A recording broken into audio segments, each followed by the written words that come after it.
Another edition of your program, Legends of Our Time, on GBC News and Ghana Television. On Legends of Our Time, we celebrate our heroes. My name is Gifty Iji, and my guest for today is Professor Ernest Aryeetey, a former Vice-Chancellor, University of Ghana. Hi, sir. Thank you so much for having us. Thank you. Thank you. Have a nice house. Thank you very much. So let's begin with your career path. In 2010, the University Council settled on you as the Vice-Chancellor for Ghana's premier university, University of Ghana. In your opinion, what do you think better positioned you for that kind of position? Oh, thank you very much for the question. Before I became Vice-Chancellor, I had been at the University of Ghana for well over 23 years. Okay. So I had been through all the different aspects of one's career development at the university. I spent more than 7 years as director of ISA. That's the main social science research institute there. I believe that the University Council settled on me, to quote you, largely because of my achievements at ISA. Okay. We had seen very remarkable change at ISA. We had seen remarkable improvements in capacity. ISA was doing very, very well compared to many other units of the university. So it was a situation of, why don't we get this guy to do for the bigger university what he has done at ISA? So that, I think, was the main story behind my appointment. So how did you take it when the news came to you that you've been selected as the Vice-Chancellor? I was excited. I certainly was glad that the appointment had been made. I was grateful to the Council for recognizing my potential. So I took it as a big challenge. How do you do for a much bigger entity what you've done for a smaller unit? So it was for me a new big challenge, one that I thought I had been prepared for throughout my life. I didn't go to the university to work simply hoping to become Vice-Chancellor. I never really thought about it. I never dreamed. Possible someday. It was possible. I mean, it wasn't something that I had focused on. Okay. You know, if you know me well and the way I work, it's one day at a time. So I took whatever responsibilities I had one day at a time. I didn't come sitting and say, oh, I'm waiting for the day I become Vice-Chancellor. No, it was not one of my. It came naturally. It came. I wouldn't say naturally. It came as a recognition of something that had been done before. I guess my CV compelled them to do it. Yeah. Now, let's look, when you came to University of Ghana, you had a 7-point vision that actually did the magic for you. Briefly, let's touch on them. We can start with the most important of the 7, and then we come gradually to the others. Yeah. You know, having been at the university for over 23 years, I had a fair idea of what the problems of the university were. I had seen the university go through good and bad times. I had seen students perform well and not perform well. I had seen the faculty do amazing things at different times and appalling things at other times. Okay. I had seen the management good and sometimes very bad. You know, so it wasn't a new thing for me. When I said I was going to focus on research as my number one priority, it didn't surprise many people who knew me, because they knew the background that I was coming from, having run a research institute and believing that the university's main focus should be on research. I had been dismayed over the years by the fact that the university didn't seem to appreciate research much. But I knew that the future of the African university was going to be research, you know. Yeah. I knew that, and many of my colleagues in a similar situation also knew that the challenge was going to be how to convince other people that this is what we should be doing and pay attention, devoting resources to that. But I'm glad that we were able to do that. So many of the things we introduced, including creating centers of excellence to support research, strengthening the Office for Research, Innovation and Development, supporting young academics to pursue research as a career. These were things that came to me naturally. And these are things also that I saw around the world. This is where the global university is going. You know, so why can't we do it in Ghana?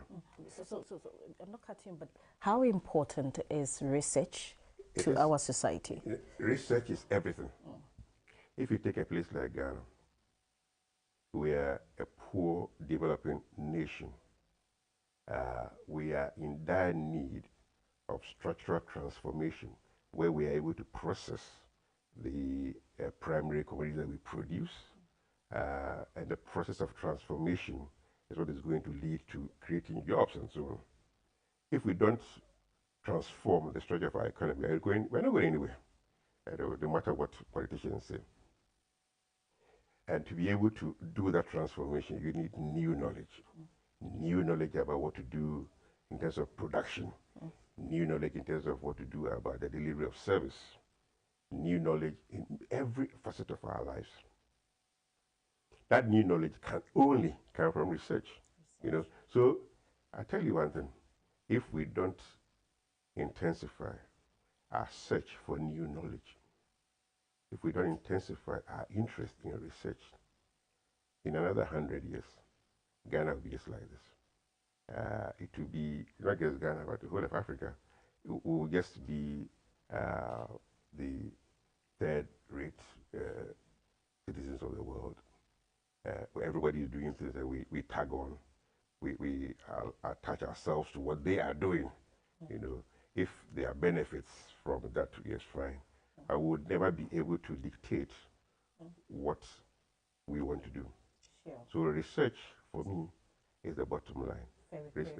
There's nothing you can do in Africa to bring about transformation if you don't apply new knowledge, new ways of doing things.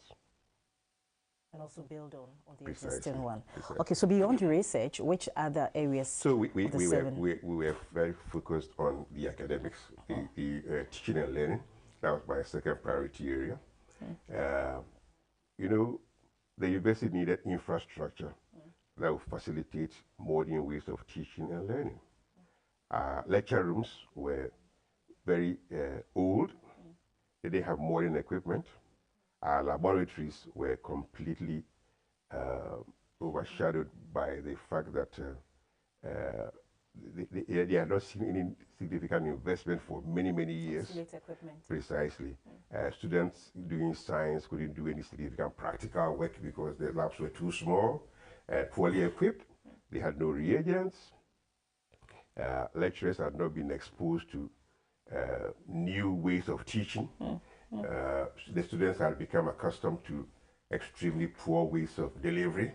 The examination system was in disarray. Wow. So there were problems. Sure. The student accommodation was bad. The library was horrible. And, you know, so things had to change. So how did you get funding? For me, it wasn't an issue of should we do it or not do it. You had no choice. You had no choice but to reform student accommodation. You had no choice but to look at the infrastructure. You had no choice but to buy equipment for your science labs. You had no choice but to build new laboratories. You had no choice. It wasn't for anyone to tell me that, oh, there's no money. There's no money, find it. A leader's job is to solve problems. Solve problems. If you have been appointed a vice-chancellor and you are afraid of taking the bold decisions. Don't waste anybody's time. So in all these areas that you've talked about, it's capital intensive. So how did you get the money to fund all that? Oh, it wasn't a matter of how did I get the money. I mean, you basically, you had to find the money. And as a university, you find money through many different means.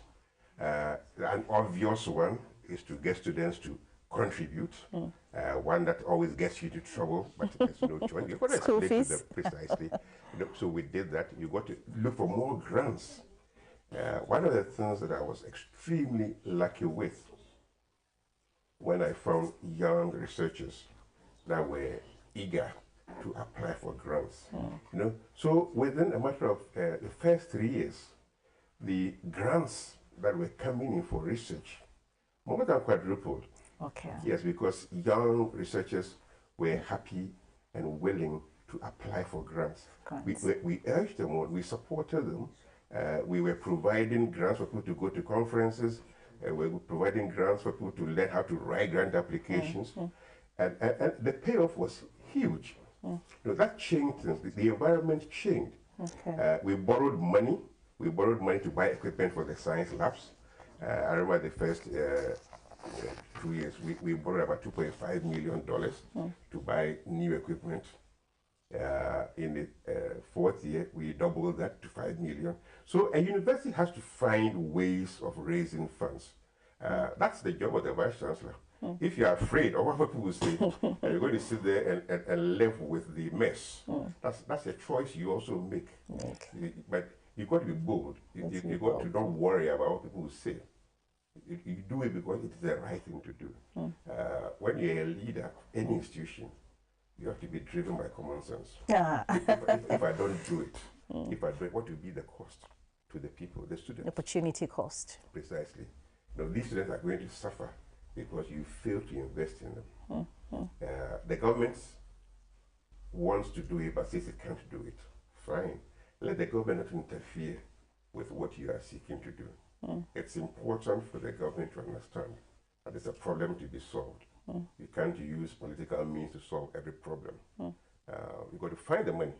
And that money will come from many different sources. It's a matter of governments giving you the space to operate, not getting in your way and get worried about the political implications of things. So that's how we tackle it. Another area that we were very interested in was governance. The University of Ghana began in 1940 with a particular structure where there was a Vice-Chancellor, a registrar, and a Pro-Vice-Chancellor, deans, about 4 deans, 5 deans later. It was for a small university. By the time I came to university students, there were about 4,500 of us in the whole university. By the time I became Vice-Chancellor, there were 26,000 students, regular students, and another 10,000 students doing distance certification. So clearly, when you move from 3,000 to 36,000, you can't use the same infrastructure to run the university. You can't use the same governance arrangement to run the university. It's not going to be effective. You can't be the Vice-Chancellor that sits at the top and decides everything for the whole university. No, it's not going to work. They won't even mind you. And everybody does what he or she wants to do. The need to decentralize had been mooted long before I became Vice-Chancellor. There were people who were resisting that decentralization. I believed in decentralization. Why? Because I had studied it for my PhD. For my PhD, I had studied what it meant to decentralize a public administration. So I knew the benefits of decentralization. One have to be careful, however, in applying it to a university system. How do you decentralize? Because in decentralization, some people are going to lose power. And those who are not going to sit there and just watch you decentralize and let them lose power. I have to convince them by saying, I, as a Vice-Chancellor, I'm giving up a lot of my power to provosts. Which areas? So if I am giving my way by power, what about you?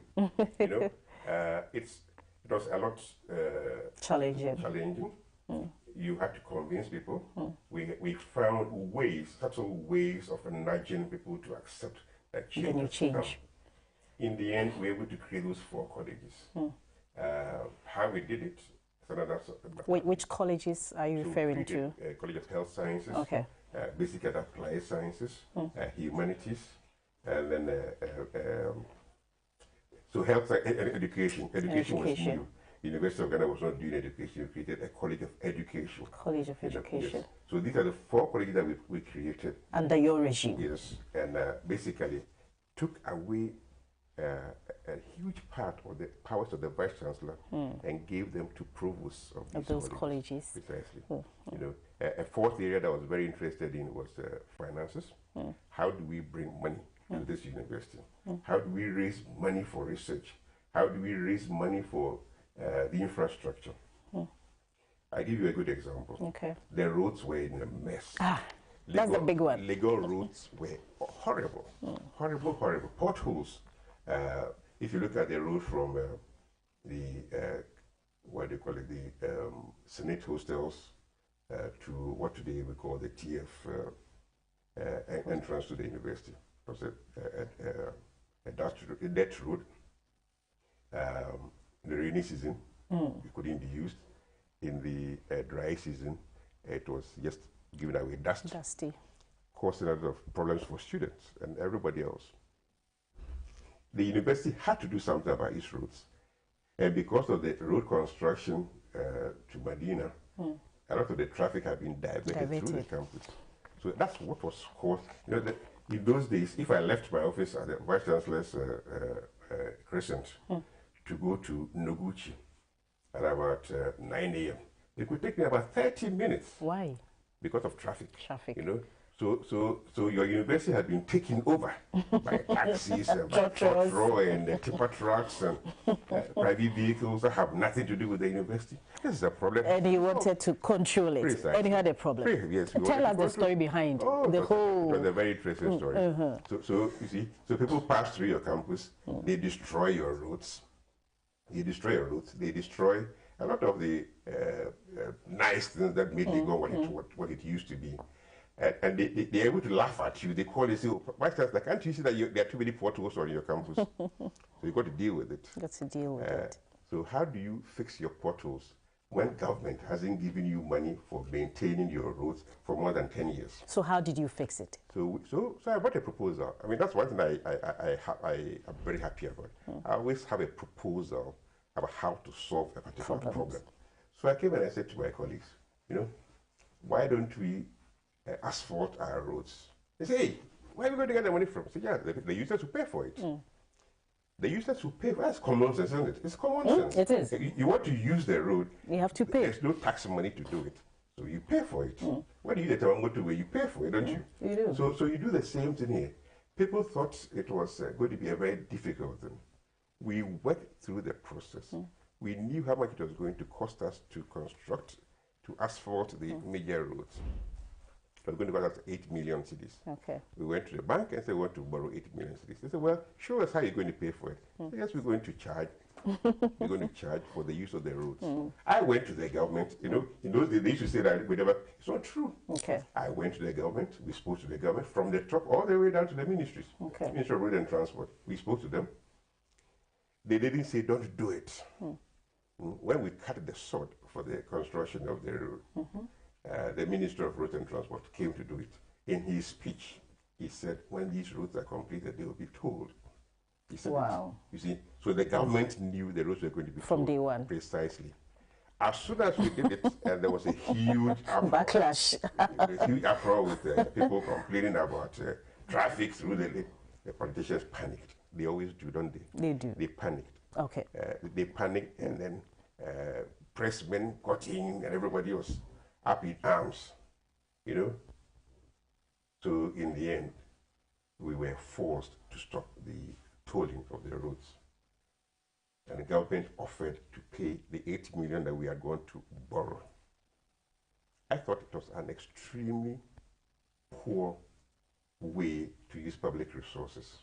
You know, the investors are going to borrow money. They have asked you to pay for it. Okay. So I will pay for it so that if we don't have to charge people to use the roads.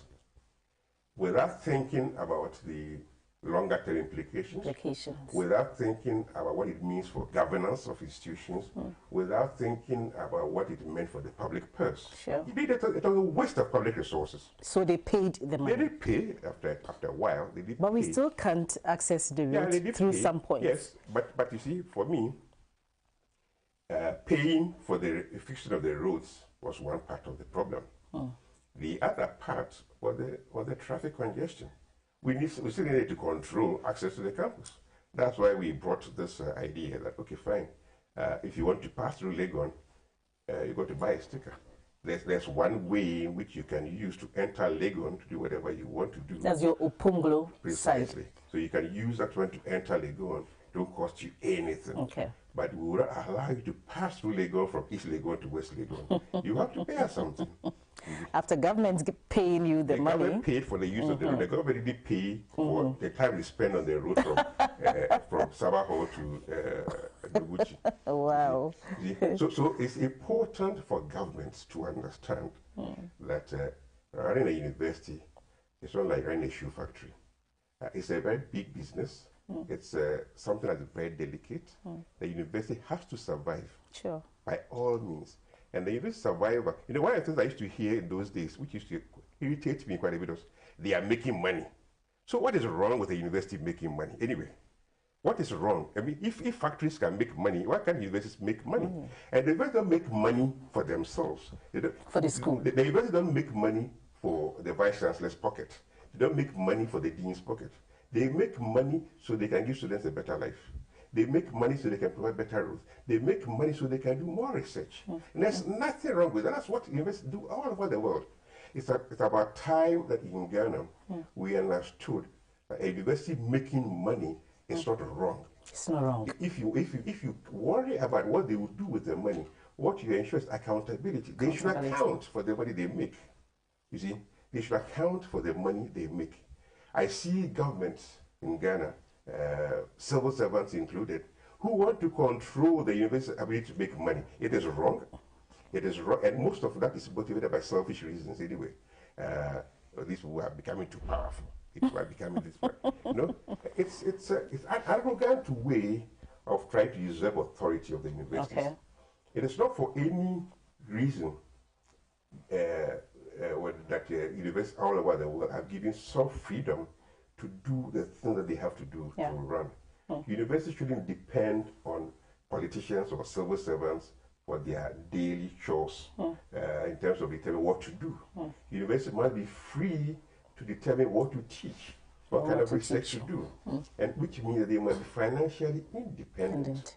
That's something that I have devoted my life to, fighting for the independence of universities. I know that in Ghana, politicians can't stand the idea. They are afraid of free universities, whether military or civilian. They are always afraid of strong, well-run universities. But it's got to be that way. But it's the case that at some point in time, government would want to intervene? Every single government in Ghana, from the first days of independence to now, has tried to control universities. And it's not the best? It's not the best. It is going on today. It is a very, very bad thing. It shouldn't be countenanced by Ghanaians. It's not only the university that should be fighting against it. It is every Ghanaian should know that a university that is not independent is going to be a bad university. And if it's bad, it's going to be bad for Ghana, not just for the Vice-Chancellor. It's going to be bad for Ghana. I expect students to fight for it.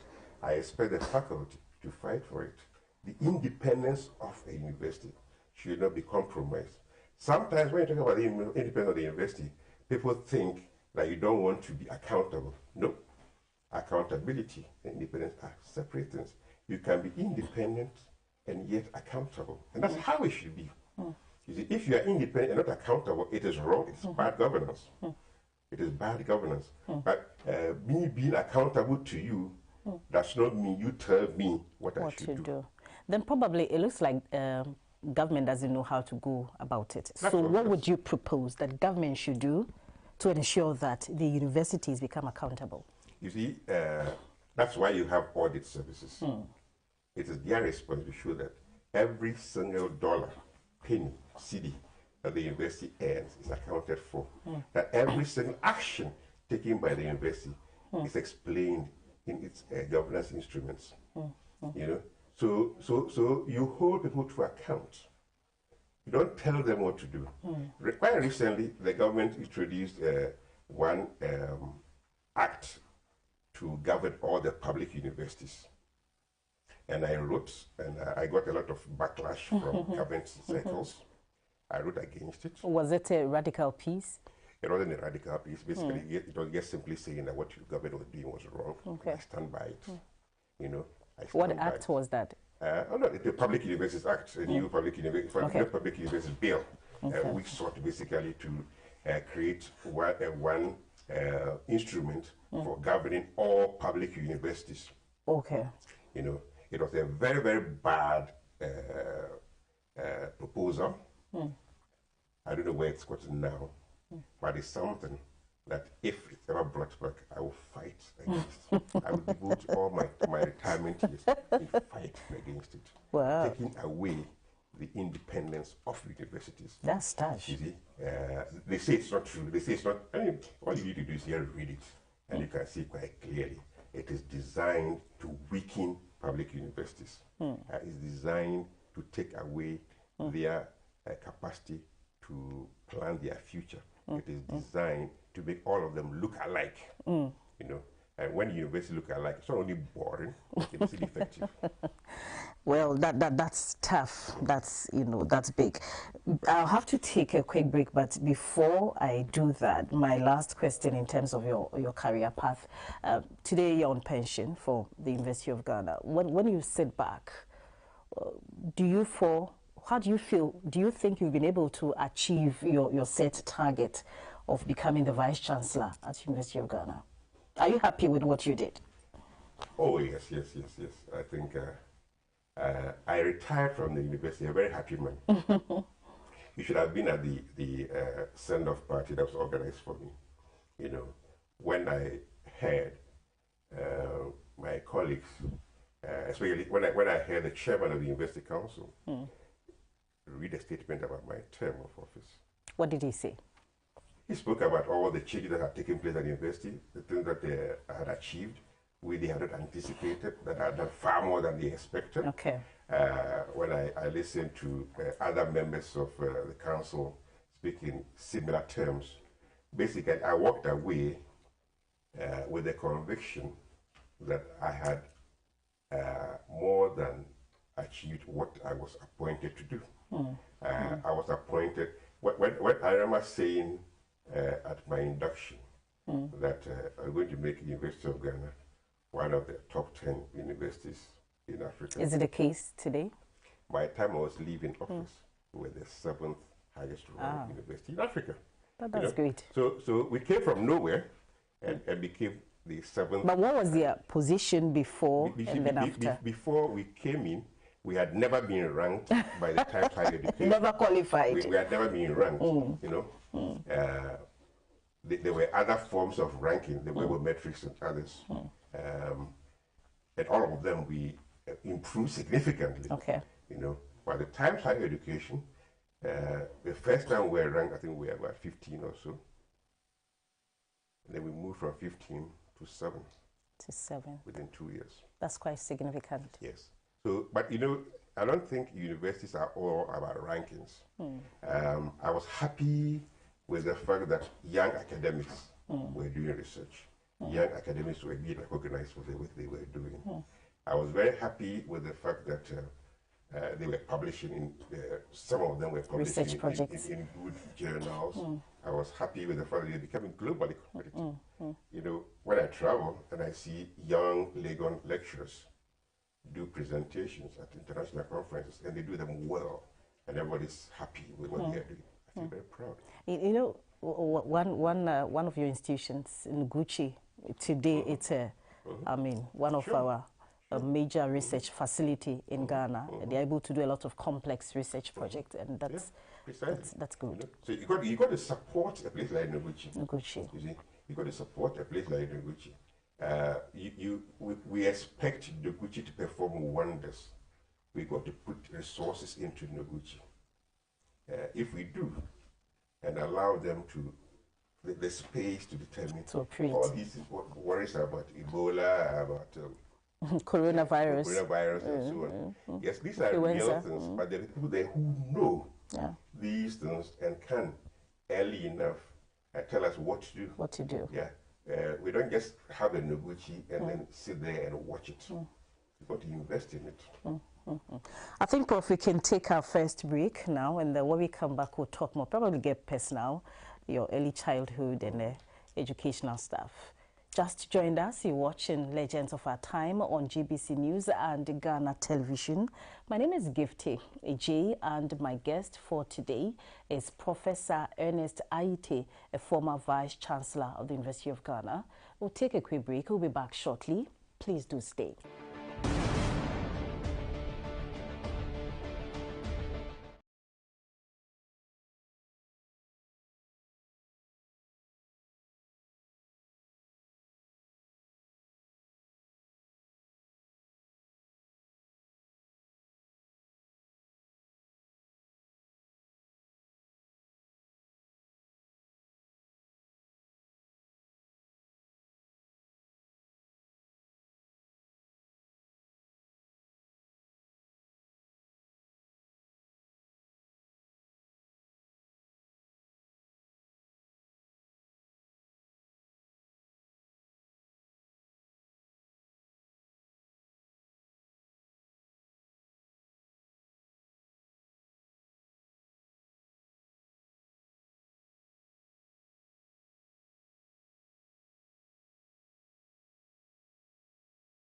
Watching Legends of Our Time on GBC News and Ghana Television. On Legends of Our Time, we celebrate our heroes, our gems, because on a daily basis, they continue to inspire all of us. My name is Gifty Ejay, and my guest for today is Professor Ernest Aryeetey, a former Vice-Chancellor of the University of Ghana. So, Prof, we've come back. Now, tell us about your early childhood. Per your surname, can I say you are Ega? Yes, that's very true. Which part of Gamashi do you come from? Yeah. I'm Ga and also Fanti. Fanti? Yes. Hey. So my father was Ga from Asre, but I grew up in Kolegon. Okay. My mother was Fanti from Abradunkwa and Winneba. Okay. From the Makin family of Winneba. So I have an interest in both Ga and Fanti. My early days were spent outside of Accra. Okay. I was born in Kumasi, but that's where my father was stationed at the time. He was stationed in Kumasi, and my mother lived at Nkoko in the eastern region, where she had a private clinic. Okay, so she was a nurse. She was a private midwife. She was a midwife delivering babies. So that's one thing I always say to my Kwawu friends.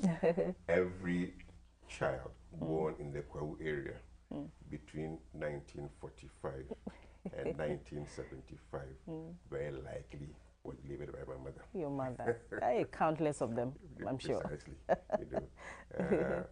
So in those days, there were no hospitals in the Kwawu area. So that's what she did, delivering babies. Yeah. And your father, what kind of... my father was a civil servant. A civil servant. Yes, who went from town to town for the Ministry of Food and Agriculture in those days, yes. I was in charge of produce inspection. Okay. They used to have those days the Division of Produce Inspection, which is now a part of Cocoa Board. Okay. And their job was basically to ensure that all of our exports met particular standards. And so that's what he did. But he was a big man. Yeah, well, I mean, considering what they were doing, yes. So my schooling started. Show your siblings. Who are your siblings? How many of them? So they have quite a number of siblings from both my father's side and then my mother's side. Yeah. The oldest of my siblings today is Mr. Andrew Aryeetey, who is almost 85 years old. Okay. My younger sister Adeline lives like that way. She's almost 60. Okay. In between, there are quite a number of us. So what kind of family did you grow in? A very regular Ghanaian family. Nothing. We're not a rich family. Okay. We're a poor family. Average family. Average family, yes. Okay. The type of family where everybody goes to school. You have no choice but to go to school. To go to school. A kind of family where everybody on Sunday went to church. And a kind of family where knowing who your cousins were was very important. The kind of family where you were basically brought up to respect older people. Show them respect, whether they were blood relations or not. So long as they were older than you were. So it's a very basic Ghanaian middle class family. But very disciplined. Very disciplined, yes. So my father was a very strict person. He didn't countenance bad behavior easily. And my mother was strict also, but a lot more accommodating than my father. But had a fairly decent life. You know, I first went to primary school at Nkoko. So I spent my first 3 years schooling at Nkoko. After the third year, I was moved together with my siblings to Accra, where we attended Radiant Way Preparatory School at Corlegon. And that was, for me, a major change in the sense that not simply moving from a public school to a private school, moving away from speaking Akan in my environment to having to learn Ga at age 8 and adapting to life in Accra. But the transition was fairly smooth. We dealt with the usual challenges of moving from place to place. We quickly adapted to the new school and the new environment, the new kids. And I formed many lifelong relationships there. Many of my best friends today are people that I've known from my colleague days. Yeah, precisely. You know, we went to different secondary schools, met at the university, continued our friendships, and it's been a very, very interesting life for me. That's one thing I know. I've been happy with my life. I've been very happy with the family I was born into. I've been very happy with the friendships I've formed. From Radiant Preparatory School, I went to Achimota School. I spent 5 years there. 5 years of some of the best times in my life. You know, the mates that I met at Achimota have today become my most loyal friends. These are people that I hang out with from time to time. These are people that whose children have become my children. My children have become their children. Actually, I went to Presec, where the experience was quite different.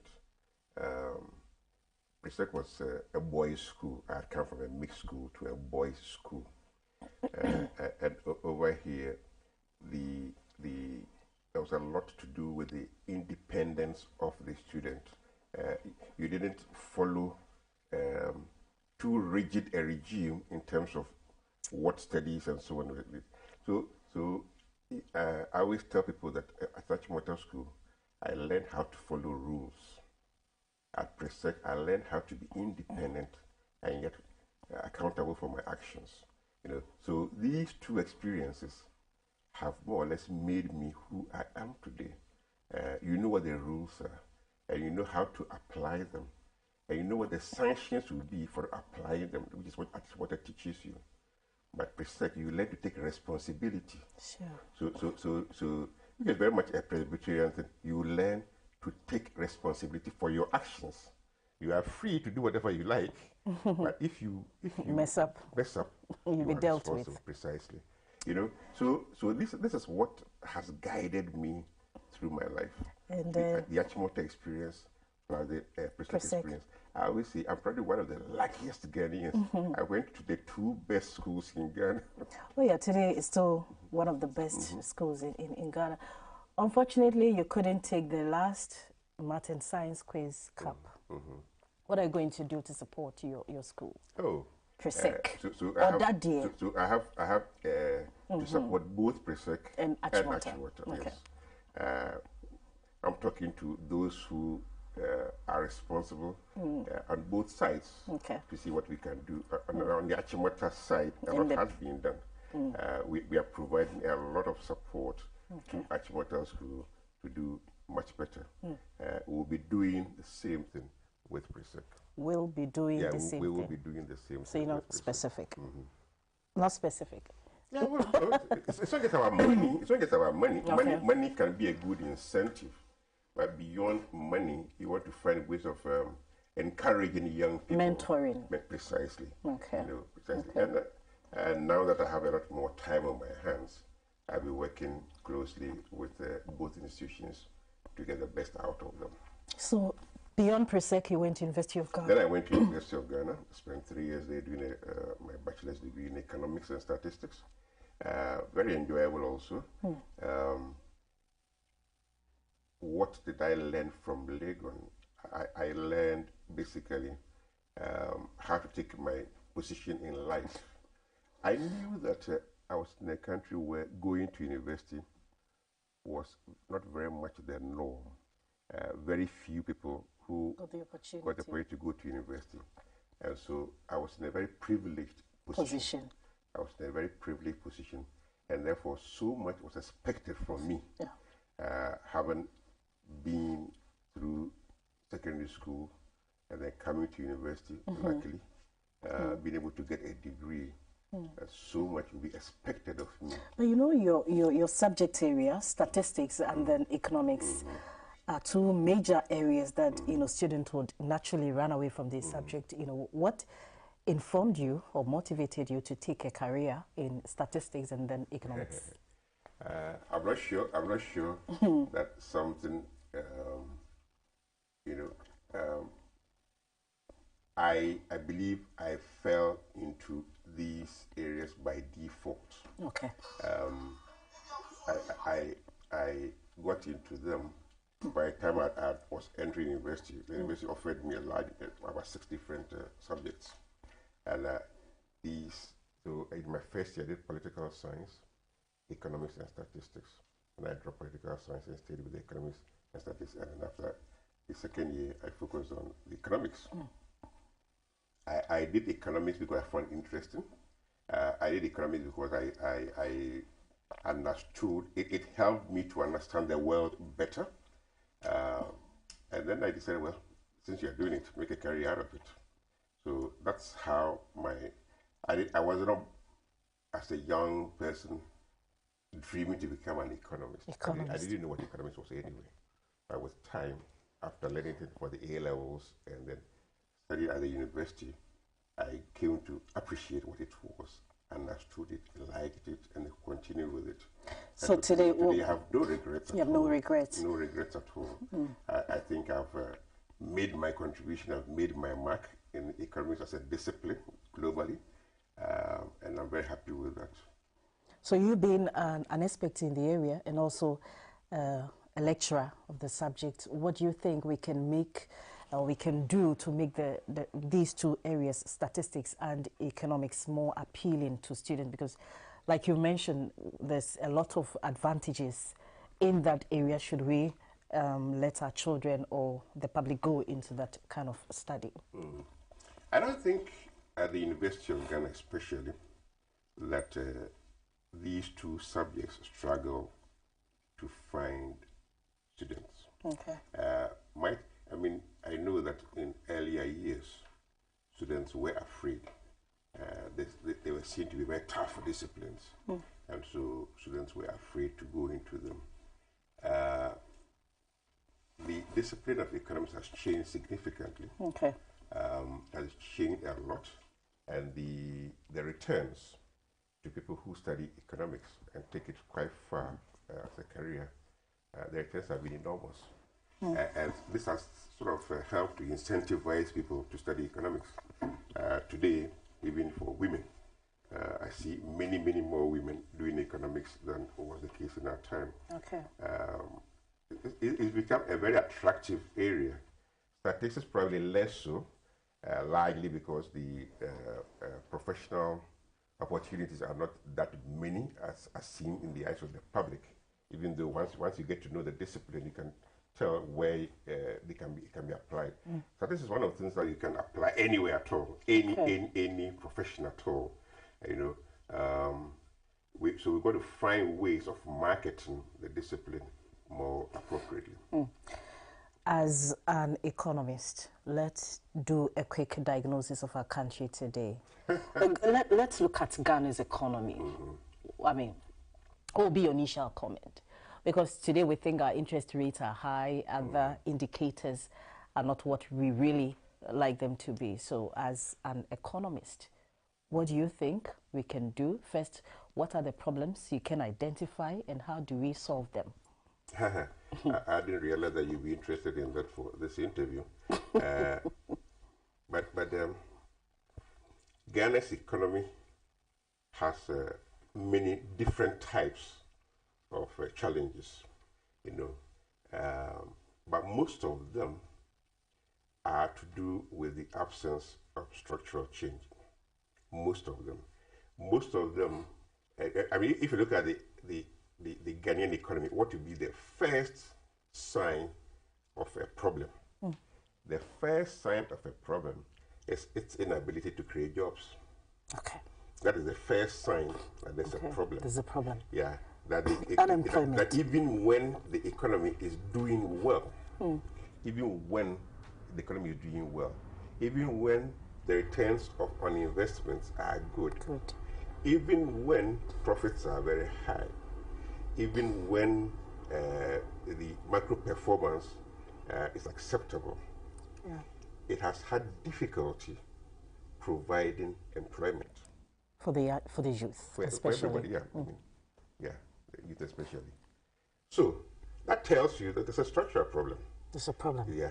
So wherever you think your growth is coming from, it is not a type of growth that is leading to employment creation. And of course, if you're struggling with creating employment, jobs, then it's going to have an impact on other things like poverty, trickling effect, inequality, and so on. These are also going to manifest. So, and the ability of the state to collect taxes will be compromised. So, a lot of the challenges that our economy faces do not come from simply whether we are pursuing sound macroeconomic policies or not.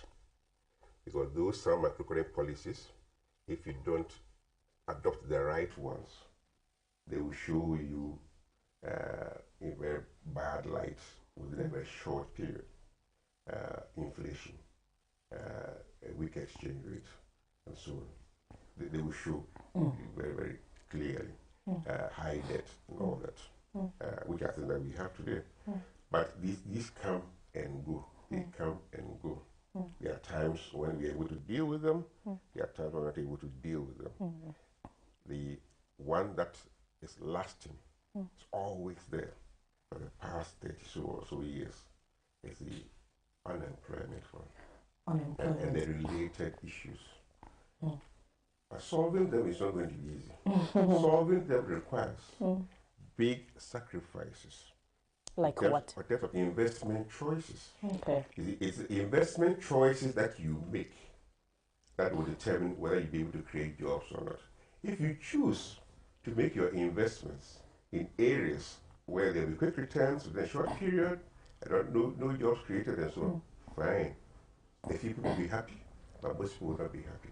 So the challenge for Ghana is not largely the macro, right now today, as a result of what we've learned over the past 30 years, working with the World Bank, the IMF and so on, we know how to control inflation. It's fairly easy. It's fairly easy. So we know how to stabilize things, you know. The government always knows what to do and what not to do. okay. The choice, whether you do the right thing or not, is always political. That choice is always political. So it's a choice that government makes. So if you have a bad macroeconomic situation, simply means you made the wrong choice or you made a bad choice. Bad decisions. When you turn around and correct them, you will get results within a short period. You know, and we've learned that. But what we haven't learned is how to move beyond that, to move beyond stability or stabilization to proper structural change, where investments are going to areas that are going to lead to higher productivity within a period of time, lead to employment and so on, higher returns for everybody. That's what we haven't learned to do. But it's possible to do that. It calls for sacrifice. It may not be politically advantageous in the short term. The short term, but for the long term. Oh, yes, definitely. So from the way that you are talking and the tips you are giving, should government come to you, will you be willing to help? We still want to go and teach. I have spent 30 years of my life providing free advice. I have spent 30 years of my life. I have always helped government when government was interested in my ideas. I have not to say to my government, I'm not interested. I'm not interested in any position. Let me make it clear. I am not interested in any position. I'm interested in sharing my views. The knowledge. If anybody wants to know what I think about this or that, I'll be very happy to discuss. Help. How do we fix the financial sector? How do we fix the labor market? How do we fix agriculture? How do we fix industry? I'll be happy to talk about these things. I don't need a position to talk about them. Thank you, Prof, for that confirmation. Take a quick break. When we come back, we'll talk more with Professor Aryeetey. Please don't go away. Stay with us.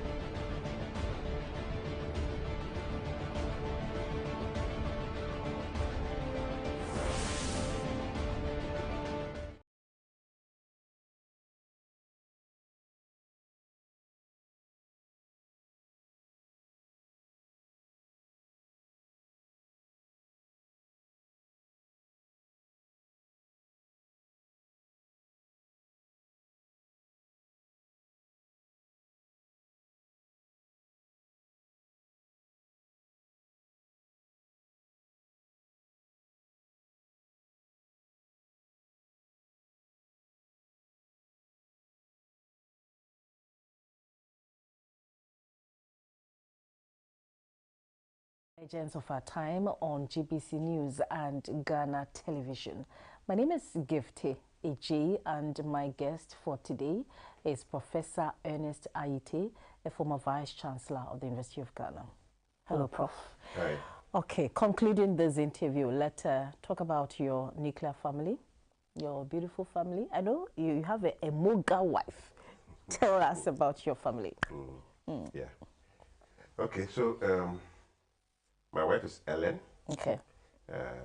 She went to Achimota School also, and then went to Infantiman Girls. Infantiman Girls. Yes, so she went to Infantiman Girls. We've been married since 1988. 88. Yes. So, you know, we had a very interesting Love story. approach towards marriage. So we did the traditional marriage Engagement in 88, and then went on from there to register our marriage. And then 2 years later, in 1990, had the church wedding. Wow. So we always struggle to determine which anniversary we are celebrating. If you take the church one, this year or last week, that was 30 years of marriage. But if you take the traditional one, we married for 32 years. 32 years. So I always leave people to decide. I think I'll go for the 32. Which one they want, you know. Yeah. But it's a very interesting relationship for these years. Yeah, she's been supportive. Extremely so, yes. I have no reason to complain. Yeah. We have two children. Okay. James is a chemical engineer. Okay. He's married and has a wife and two sons. So Okay. I have two Two grandchildren. Yes. And then my daughter is still a student. So this is the nuclear family. Okay. I do have a very close relationship with my, apart from my wife and children, we have a very, very good relationship. We also have all these nephews and nieces who... Extended family. Precisely. Family man. Yes, very much so. Very much so. I try very hard to be there for everybody. For everybody. By the nature of my work, I'm away for very frequent periods. Okay. I travel quite a lot, which means that when I'm here, I've got to make time for everybody. For everybody. And I try very much to do that. It's not always easy, but it's got to be done. Yeah. You know? So you come home and you are making family happy, and making friends happy. It's not easy. You have to sort everybody. Precisely. Precisely. That's fine. Yeah. So what's your favorite, when you come to Accra, when you come home, I mean, what's your favorite food? What do you like to eat? You know, Call me. The funny thing is, almost every morning, my wife will ask me, what do you want to eat this evening? Okay. And I will say anything. It's a ritual that we go through. What do you want to eat this evening? I will say anything. Anything. And I will argue for a few seconds, and I will settle on something. It doesn't really matter. You know, I'm one person who enjoys many different things. If you push me, so what's your favorite? I'll tell you banku and broccoli stew. If you push me. That's number one. That's number one. If you push me further, it's kinky and fish. You know. After that, if you keep pushing me, I'll just name things for you. You know? But I'm not very selective.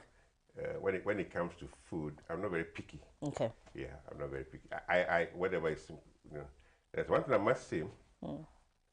I do enjoy different types of food. So when I travel, for example, anywhere I go to in the world, I like to eat their food. Okay. So I'm not a type of Ghanaian that will go and live in New York and miss home food. And miss fufu and cake. And if I find it, I will eat it. And I will not spend my time looking for Ghanaian food to eat when I'm outside.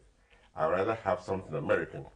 If I'm in Italy, I'll eat something Italian. If I'm in China, I look for Chinese food. If I'm in India, I eat Indian Have you food. tried the frogs before? No, I haven't. In China? I haven't. I like to stay with things that I know I'm quite comfortable with. Yes. If I'm in Brazil, I eat Brazilian food. I won't go to Brazil and be importing food from Ghana. Okay. Okay. You know? Okay. So that's my approach to interesting food. To know. So what makes you happy as a person? What makes me happy? Yeah. It's you know, I haven't thought about it before until you asked me that question. Many things make me happy. Many things make me happy. Seeing the success of children, seeing the success of my friends' children, seeing the success of my nephews, nieces, and so on, makes me happy. Okay. It's you know, even when I was Vice-Chancellor, watching students leave the university and make something out of their lives made me happy. Makes you happy as a person. So today, I'm very happy when I go to some place, a bank, a hospital, a school, and somebody walks to me and says, "Oh, Prof, you are my Vice-Chancellor." That makes me happy. Especially if they are doing something that they are proud of. Yeah. You know, that's where I get the most satisfaction. One of the happiest moments in my life has been sitting at an airport in Lusaka, Zambia, and watching a Zambian student walk to me. Because he heard somebody mention my name. Okay. And he said, I know that name. I read a book that you wrote. Wow. You know, it is those kinds of things that make me happy. It's when I see a Nigerian student who has never been to Ghana and says, I know your work. Wow. We used your work. It fills me with pride. You know, so these are the things that make me happy. I'm happy about the fact that I've done something To impact that somebody finds other useful. people's Somebody lives. finds useful. I enjoy that, yes. That's self-actualization. Yes, I didn't know that expression until recently. Recently, I was trying to encourage a young colleague to spend some money on one of my courses. And she said to me, Prof, you have your self-actualization. Yeah. Now it's my time to do mine, and you want me to spend my money on So that's when I learned the expression Self-actualization. It comes from Maslow's hierarchy of I didn't needs. do that. Yeah. That's good. And but I don't think there's ever going to be an end to self-actualization. Okay. No. I think I'm going to go into the next phase. There are still stages. That's good. So currently you are on a new project, and that's the African Research Universities Alliance, and you are the General Secretary. So as General Secretary of the Alliance, what exactly do you do? Your portfolio? I set the agenda for the organization. I mobilize resources. That's my main job. So basically, the network of 16 universities is designed to provide a platform for collaboration. Okay. The idea being that there's no African university that on its own will be able to do all the types of research that we talked about earlier, and be able to impact society in a significant way. But if they work together, they will be able to do that. So you want to be able to exchange faculty members, you want to be able to exchange students, you want to be able to co-supervise students, and so on. That's what this is about. So my job is to coordinate that process. We determine what the agenda should be, what the areas of focus should be, and then raise resources to support that. Yeah. So, for example, we've identified 13 areas that we think will help African governments to achieve the SDGs, Sustainable Development Goals. So we're interested in climate change, in food security, poverty and inequality, unemployment, water conservation, renewable energy, and so on and so forth. Okay. What we've done is managed to raise 20 million pounds. That's big. Yeah, 20 million pounds to support these 13 centers of excellence we've created in the universities. You know, we hope that in the coming year we'll be able to more than double that amount. But do we have a university here in Ghana as part of the project? The University of Ghana is a part of that network. So which aspect of the research is it looking at? So there are people at the University of Ghana who are part of all 13 centers of excellence that we have. The University of Ghana is not hosting any particular one, but it is associated with all the others. All of them. Yeah. We intend to grow the number of centers that we have with time, depending on resources. Over the next 2 years, it's my ambition to more than double what we spent so far on them. That's quite interesting. I mean, the idea is basically, how do you incentivize young Africans involved in academia to do more research? How do you incentivize them to be able to compete with the best in the world? How do you make a young man a microbiologist at the University of Ghana, equip him to be able to do what he would have done had he remained at Cornell University after studying for a PhD? How do you make sure that when the young people come home, both men and women, They don't run back to those countries and say, oh, well, there's no equipment, there's no opportunity, there's no means to do what we would.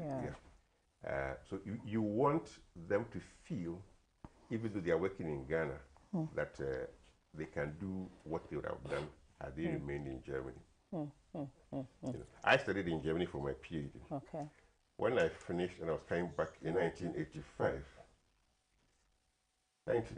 Ghana was a very difficult place.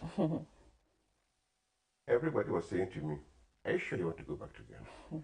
If I was looking for an excuse, like many people, I would have found 1,001 excuses for remaining in Europe or going to America. I chose to come to Ghana. It's been a hard struggle for more than 30 years to get to where I am. Yeah. I don't think young people today have to go through that. It's our responsibility to make it better for them. Based on our experience, I have remained in Ghana because I've had access to some of the world's best universities and some of the world's best opportunities. So I can live in Ghana, and I've lived in Ghana, and being part of some of the best networks around the world. You know, networking. I'm a networking person. So it is these networks that helped me to achieve what I achieved. Okay. How do I help young Africans to be in such networks? That's the purpose of my life. Okay. So how do I get young people to be in such networks? So you are in Ghana, but you are part of a network operating at Harvard University, New South Wales, Australia, Arizona State, King's College in the UK. You are part of a network, and you are doing research, being published in some of the world's best journals. And you are getting famous, but you're also doing something relevant for Ghana. So Ghana gains, you gain, the world gains. It is possible. You know, we've got to be ambitious. We've got to think big. Yeah. You know, in Ghana, when you're thinking big, people think you're arrogant. You're arrogant. You are arrogant. Yeah. You know? I always tell my young friends, don't worry about what they say about you. People always try to put you down. People always try to control you. Don't let anybody control you. Yeah. Be ambitious. Strive for the best. For the best. Don't be content with being the best in Ghana. Be among the best in the world. You know, and it's doable. We have so many local champions. We have so many people who are content with being local champions. But the world is a much bigger place. The world can contain all of us. You know, we've got to make our mark in this world. We've got to go away one day knowing very well that we had some impact on some young person. That somebody's life, somebody's outlook on life changed because they saw you, because of what you did for them, whether they're men or women, you know. So that's my approach to life. I've just two questions and then we wrap up. The journey to the top, what would you say has been your secret, at least for our youth to learn from your example? And then the last one, how would you want to be remembered? So the first one first and then the second one. The journey to the top. Yes. How difficult? I'm not sure I'm at the top yet. You are Professor Aryeetey. I'm not sure I'm at the top. But I know I'm happy with where I am. Where you are. I know I'm happy with that. It has not been easy. It's not as if I had a fair idea of where that top is going to be and then started making my journey towards it. As I said to you at the beginning of the interview, I have learned to take life one day at a time. And that's something I teach my children. Take life one day at a time.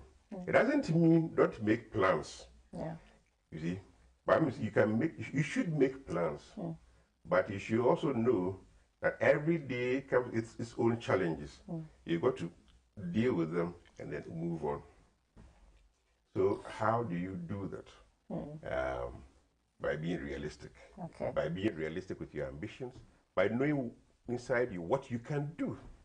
You know, what you're capable of precisely. know what your strengths are, know what your weaknesses. So take advantage of your strengths. When you have a weakness, find how best to augment using somebody else's strength for your own weaknesses. So that's how I have approached. Getting to the top, I never sat down and said, I want to be successful. I want to be a successful academic. That's one thing I told myself, however.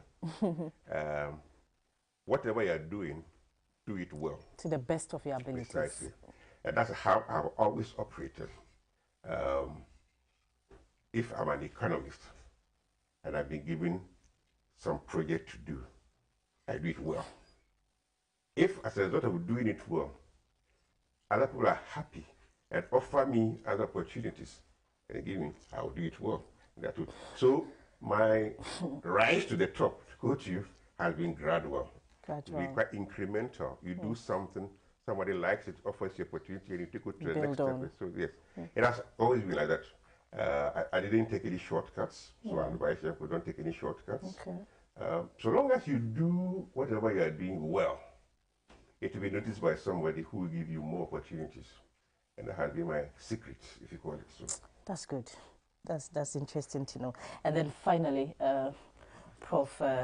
Aryeetey, how would you want to be remembered many years to come? I want to be remembered. I don't know whether I should be mischievous or not. No, I want to be remembered as somebody who came and spoke his mind. I like speaking my mind, even when it offends other people. Yes, but I'm not careless. Okay. So I say it, I speak my mind in a refined way. In a refined way. Yes. And so long as nobody tries to stop me from speaking my mind, I'll be happy. I want to be remembered for my convictions. I want to be remembered for being able to express my views about various things. I know that there are people who want me to be remembered differently. I know that. So I want it from the horse's own mouth. Yeah. I mean, I know. So I don't really care much about those people who want to be remembered differently. I've always stood by my convictions. Yeah. I've always stood by my convictions. I've always done what I believe to be right, true. I've always taken advantage of my own strengths. Yeah. And so I don't want any other motives to be assigned to them or to me. I have never been interested in destroying other people. I've done my work. And if you stood in my way, if you stood in my way trying to do my work, I had to push you aside. And that was always what got me into trouble. Prof, that thank you so much. Thank you so much. Thank you so much. It was a pleasure talking to you. We're indeed grateful. Thank you. Thank you so much. Thanks for the opportunity. Anyway, the program has been Legends of Our Time on GBC News and Ghana Television. My guest for today has been a former Vice-Chancellor of the University of Ghana, Professor Ernest Aryeetey. My name is Gifty AJ. Thank you so much for watching. We'll come your way same time next week. Until then, bye for now.